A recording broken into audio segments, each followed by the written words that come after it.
Senator King, Senator Warren beat you here, so she gets to go first. Senator Warren. No, Senator. Okay. Senator King. Thank you. Mr. Colby, the Vice President characterized you as a truth teller, someone who would tell the truth to power, and yet today you've not told truth of who started the war in Ukraine. I'll give you one more chance. Who started the war in Ukraine? Well, Senator, I would tell the truth. I don't think I'm saying anything that's untrue, but I also think it's important to be discreet and say things at the appropriate time and place. The problem is, you tell us you're going to tell truth to power. The most obvious truth is that Russia invaded Ukraine. Everybody in the world knows that. And you won't say it here today because it appears that you don't want to offend the president. But that's the whole point of the vice president's testimony, that you would say truth to power, but you won't do it here today on the record. This is an obvious truth. Reminds me of the old country song, who are you going to believe, me or your own lion eyes? We all saw it. Well, Senator, the way I see it, sir, is that diplomacy, especially a very delicate period where I'm hoping personally hoping that things very much get back on track and head towards But peace. shouldn't diplomacy be based on the truth? Well, you've made your non-point, I suppose. Let's talk about terrorism. Deterrence doesn't work with terrorism. That's one of the problems, and I'm afraid this country has taken its eye off of terrorism. You talk about China, others have talked about the Middle East, but terrorism is a consistent threat. ISIS-K is trying to make a comeback in Syria. The Al-Qaeda is active in Afghanistan and other places.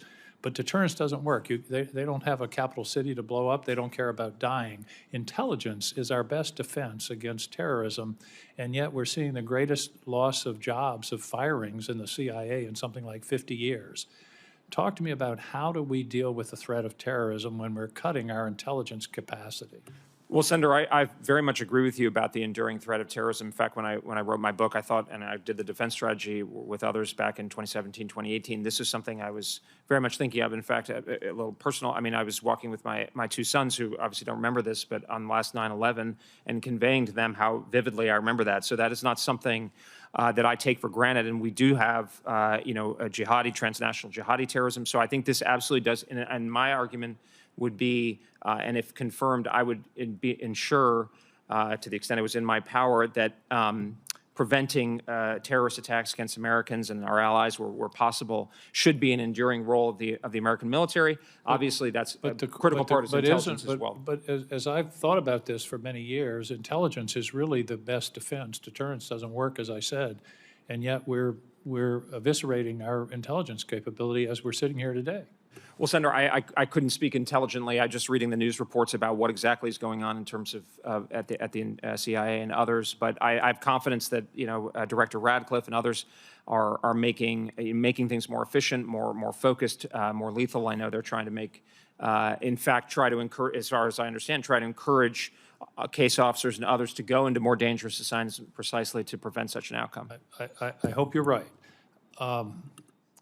Just a note on Taiwan. To me, one of the critical questions is how much is Taiwan committed to its own defense? It's disturbing to me that in recent months, the Parliament of Taiwan has moved to cut their defense budget.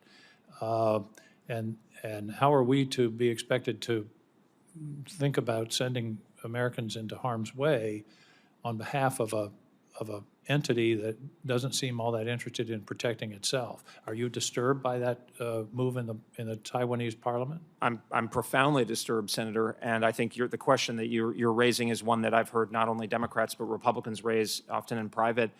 Secretary Mattis, who was mentioned earlier, said we can't care more about your defense than you can. So this is where I think I've been trying in my communication and my recommendations for policy vis-a-vis Taiwan to try to induce them in whatever way possible to become, say, more like South Korea. So it's a very plausible model with a much more serious military, because not only do I don't think it's fair to Americans to ask Americans and our servicemen and women to suffer at great if our allies are not pulling their weight, but also that it won't even be viable. One more truth to power question. Last week, the United States ceased supporting the restoration and protection of the electric grid in Ukraine, which the Russians have continuously targeted. Yesterday, the administration announced its cutoff of military aid to Ukraine.